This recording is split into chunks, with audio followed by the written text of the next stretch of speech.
entrevista me foi cedida no mês de fevereiro de 2023, logo que cheguei na cidade de Peruíbe e conheci esta moça que por razões pessoais não gostaria de ser identificada. Em um bate-papo informal sobre assuntos variados, ela se sentiu confortável para me relatar a sua história com possível abdução, porém, pediu sigilo de sua identidade já por ter sido tão desacreditada durante todos estes anos. Sua história é impressionante e verídica, mas ela preferiu ficar no anonimato, assim como muitas outras pessoas que também tiveram contato com os extraterrestres de Varginha. A seguir, ouça a entrevista na íntegra. Tá bom. Aí foi assim, eu fui lembrar disso porque eu tinha esquecido. Criança esquece, né? Vai passando, passando, esquece.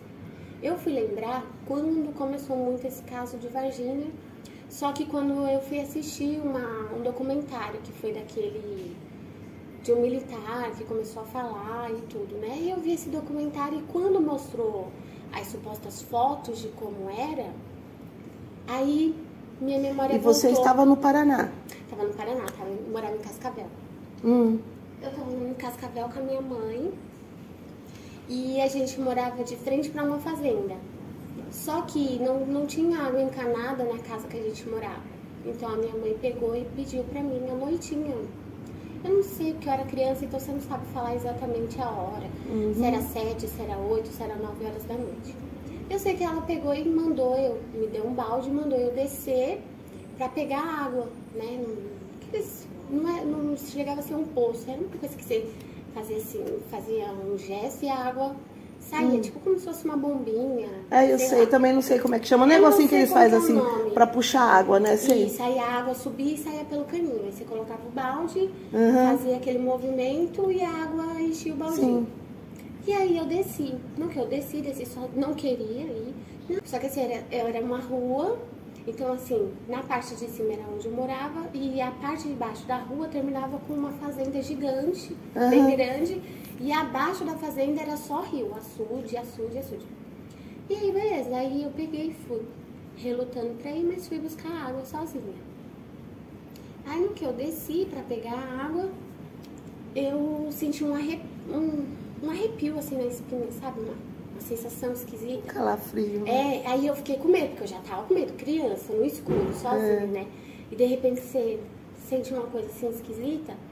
Aí eu não quis olhar pra trás, eu continuei, só que daí eu escutei um barulhinho, como se fosse tipo quebrando uma madeirinha no chão, sabe quando você pisa e faz trequezinho assim, só que bem levinho. E eu sabendo que eu tava de frente pra uma fazenda, eu pensei, será que é algum bicho, alguma coisa? Eu olhei. No que eu olhei, ele tava tipo coisa de... Pra mim, hoje, eu consigo falar a distância, coisa de 1,5 metro das minhas costas. Meu Deus, estava grudado em você praticamente. Bem perto. Aí eu olhei assim, só vi aqueles... Eu era pequena, né, 7 anos. Ele era praticamente da minha altura, pouquinha coisa só maior do que eu. Pouquinha coisa só assim, tipo, maior que eu. Então, quando eu olhei, praticamente meu rosto caiu no rosto dele. Deu de cara? Um olhão vermelho. Meu Deus! Aí na hora que eu vi aquele olhão vermelho, aquela protuberânciazinha assim, né? Eu fiquei muito assustada. Eu derrubei o balde, subi correndo, gritando, e corri, e fui parar na minha mãe. Não, tem um bicho, E a minha mãe, não tem bicho nenhum, você tá com preguiça de pegar o balde, não sei o que, não sei o que. E eu, não, tem. Não tem. E eu, tem. E aí ela fez eu voltar, você vai voltar, vai pegar o balde. Ai, que maldade! Você vai trazer, e eu tentando levar um dos meus irmãos junto comigo. E olha, gente, judiação. Aí eu fui fazendo, que a minha família é católica, né? Da parte do meu pai. Então eu fui fazendo o que a minha avó ensinava, fazendo um credo, sei lá, alguma oração, coisa. sim, eles ensinavam. Descendo, e falei, o que foi isso que eu vi? E aí eu, calma, e tremia muito. Até de lembrar eu fico um pouco nervosa.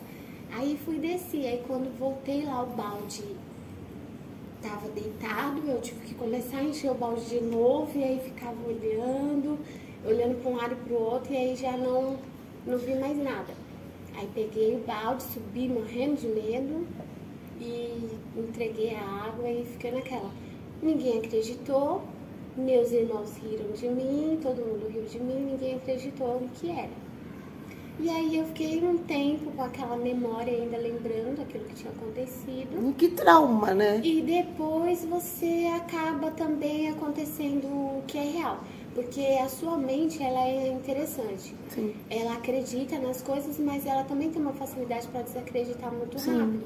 Então, se todo mundo começa a falar para você que não é real, que não é real, que não é real, você começa a pensar que não é real e você começa a falar, realmente, isso não é real. Eu devo ter imaginado por causa do meu medo, eu posso ter várias coisas que aconteceu ali naquele momento e tudo bem. E aí você esquece. Só que daí quando eu vi, né, o documentário, que eu vi aquela cena na hora... Você viu o documentário depois da sua visão? Muito depois, já era adulta quando eu vi, eu já estava com 25 anos. E você já tinha praticamente apagado essa história? Já tinha sumido da minha memória. Eu tinha sumido. Tanto que quando eu vi o Givaer, eu conversei com ele e falei assim, Givaer, eu acho que se a gente fizer uma sessão de hipnose para voltar no tempo e buscar a memória, vocês vão descobrir muita coisa. Mas vem cá, aqui... Lá eu não me lembro muita coisa de quando eu era criança. Então, muita coisa que aconteceu comigo no tempo que eu tava lá, entendeu? Teve um caso também que aconteceu comigo lá, que foi assim, eu comi um doce da minha mãe, um pote de doce da minha mãe. E a minha mãe é viva. O Fernando, ela falou isso pro Fernando. E o Fernando falou assim, aí foi quando o Fernando acreditou. Assim, a minha mãe, ela vendia docinho às vezes, né? Aí eu peguei um pote de doce de leite dela e comi. Ela não queria dar doce, eu peguei o pote escondido e comi. Depois, quando ela foi achar, quem abriu o doce, quem comeu o doce? Eu vou matar quem pegou esse doce. Eu falei, meu Deus, minha mãe vai me matar. O que eu fiz? Eu corri de casa e dormi embaixo da casa. Sabe como é a casa antigamente? Hoje já é muito alvenaria, mas antigamente no Paraná, as casas eram todas de madeira elevadas, né? Por causa do frio, da geada, né? Então, você tinha aqui, a casa aqui, ela era funda. Então, o que eu fiz? Eu saí de dentro de casa e, com medo de apanhar, me enfiei embaixo da casa. E fiquei deitadinha lá. E a minha mãe, cadê essa menina? Quando ela aparecer, foi ela, que não sei o quê. E eu ficava escutando eles em cima da casa, andando e falando, e me procurando e tudo. E eu, nem liguei. Nisso, eu adormeci embaixo da casa. Eu dormi. E quantos anos você tinha? A mesma idade. A mesma idade. 7 anos. 7 e pouquinho. Presta atenção. Eu dormi embaixo da casa. Quando eu acordei, era noite. E aí, eu escutei minha mãe falando assim, se ela aparecer, essa menina tem que aparecer, porque se ela não aparecer, o pai dela vai me matar. O que eu vou fazer? Pra onde que ela foi? Eu não aguento mais procurar ela. E eu, criança, pensei comigo assim, nossa mãe, eu tô aqui, acabei de entrar embaixo da casa. Pra mim, eu tinha acabado de entrar embaixo da casa. Mas, pra minha mãe falou que eu fiquei 3 dias desaparecida. É sério isso? Juro pra você, o Fernando tá aqui. Quando eu vi esse vídeo, eu comecei a lembrar de tudo. Quando eu vi a imagem do coisa, lá no vídeo, que eu olhei assim, a minha memória fez... Voltou. Então, uma parte da memória voltou. E eu lembrei dessa cena. Eu deitada embaixo da casa e a minha mãe falando, cadê? Eu lembrava primeiro dela falando que ia me matar. E eu correndo e me enfiando embaixo da casa. Eu adormeci. E aí, quando eu acordei, ela tava chorando. Eu lembro que ela tava chorando e falando assim, se ela não aparecer, o que eu vou fazer? Que não sei o quê. E eu só saí debaixo da casa quando eu escutei ela falando a frase assim, meu Deus, se ela aparecer, Jorge, não sei o que era o meu padrasto, né? Eu não vou bater nela, eu não vou brigar, eu não vou não sei o que. Aí quando ela falou isso, eu falei, mamãe não vai me bater, então deixa eu sair debaixo da casa. Aí eu saí debaixo da casa. Quando eu saí debaixo da casa, que eu cheguei na porta, entrei na porta assim, ela me agarrou e ela chorava. E ela me agarrou assim, e ela chorava, onde você tava, não sei o quê. Aí eu falei, embaixo da casa. Aí ela falou, você não estava embaixo da casa? Eu tava, mãe, eu tava dormindo embaixo da casa. E ela falou, não, você não estava embaixo da casa.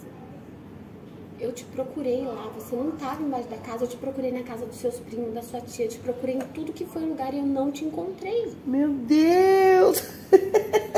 Foi. E eu só lembrei de tudo isso depois que eu vi o documentário lá. Será que seu amiguinho te resgatou e depois te devolveu? Então, eu acredito. Depois que eu vi tudo isso, que eu pensei em tudo isso, aí eu falei pro Fernando. Aí a gente tava vendo que a gente começou a ver documentário, não sei o que, de negócio de abdução, não sei o que. Aí eu falei pro Fernando, eu falei assim, Fê, eu acho que eu já fui abduzida. Aí o Fê falou assim, foi nada, você tá de zoeira, não sei o que. Eu falei, não, escuta a história. Deixa eu te contar a história. Aí eu contei essa história pra ele. Não do que eu tinha visto lá, o carinha não. Mas eu contei pra ele essa história de eu ter dormido embaixo da casa e ter sumido. Aí ele pegou e falou assim, Aí eu falei pra ele, não, tudo bem, contei a história. Aí passou.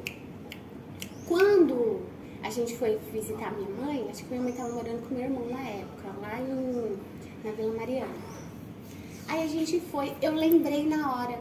Aí eu falei assim, mãe, conta aí aquela história pro Fernando de quando eu sumi, que a senhora ficou me caçando e eu sumi. Agora eu não me lembro direito se foi 3 dias ou se foi mais, tá? Aquela que lembra certinho. Aí ela pegou e falou assim, meu Deus, ela sumiu. Aí começou a contar. Ela tinha olhado embaixo da casa, ela foi procurar. Ela procurou embaixo da casa. Não tinha como também não ver, né? Porque era alto assim. Sim. Então, aonde eu deitei embaixo da casa, na hora que eu deitei era noite. Então ela realmente não ia me ver se ela saísse lá fora pra me ver. Mas durante o dia ela ia me ver, ia me acordar. Sim.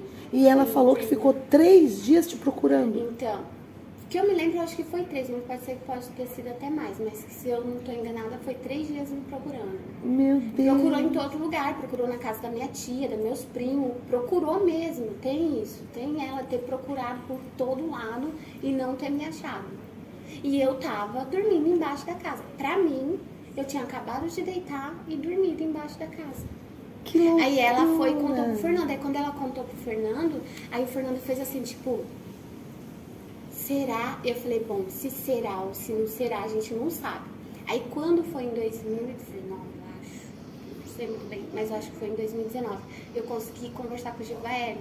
E a gente conversa bem, até tinha pegado o contato dele e tudo. Só que quando eu fui pra Curitiba, em 2020, eu acho, 2021, não lembro muito bem, eu perdi meu celular lá. E aí, quando eu perdi meu celular, eu perdi todos os contatos e não estava salvo no meu Gmail.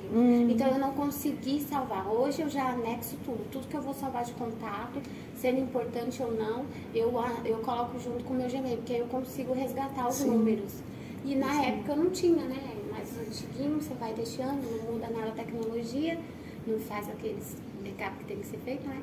Então, eu perdi o contato dele, mas a gente estava se conversando para ver se a gente conseguia fazer alguma coisa de hipnose para conseguir ver se conseguia, porque ele tava nessa palestra que a gente foi, eles estavam falando sobre isso, sobre uma pessoa que tinha sumido, que foi lá na montanha, uma montanha que eles foram fazer uma escalada em Minas Gerais, algum lugar de Minas que agora eu esqueci o nome, mas se você jogar no YouTube também vai ter essa história no YouTube também.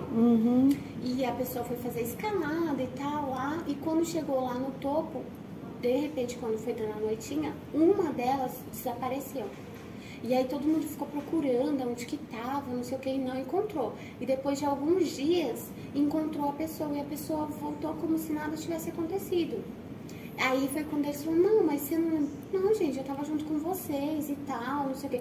Então, assim, eu me identifiquei com isso. Aí foi quando eu conversei com ele, eu falei assim, olha, sabe esse caso que aconteceu assim? E eles conseguiram descobrir o que aconteceu com a pessoa porque fizeram uma sessão de hipnose com ela. Então, ela dormiu e o que tinha registrado na memória dela, eles conseguiram resgatar. E aí, eles descobriram toda a história do que tinha acontecido com ela. Né, ele foi abduzido, isso? Foi. Eu acho que era uma mulher, não estou muito bem lembrada, mas acho que foi uma mulher. Ela foi abduzida. Que loucura. E aí ela conta que ela estava numa mesa assim, num lugar muito claro, com muitas luzes, e que ela via em flash, né? As coisas acontecendo meio que em flash. Que ela viu que fizeram, tipo, exame de sangue nela, tiraram coisa dela. Falaram pra ela ficar calma, que tava tudo bem, que só ia fazer alguma coisa assim, tipo... Tá aí uma coisa que eu não gostaria que acontecesse comigo.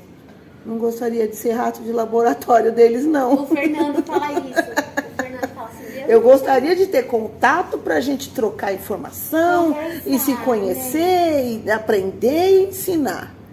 Mas ficar lá então, exposta, não. É o que eu falei, né? Foi que eu até tinha comentado, acho que foi com o Gebaer. Eu comentei, você falou assim, isso é chato, né? Porque se você acabou trocando alguma experiência, você não absorveu nada, porque você não lembra. Você não lembra. Aí quando a gente assiste aquele MIB Homens de Preto, né? Fala um pouco de ficção científica, que na verdade eu acho que nem tudo é ficção científica nesse mundo. Não, pra mim, totalmente a arte imita a vida. Não é a arte... Nossa, excelente frase. Não é a vida que imita a arte, é a arte que imita a vida. É, porque tudo é uma cópia, uma recópia da cópia, da cópia, da cópia, né? Sim. Então tudo vai se recriando.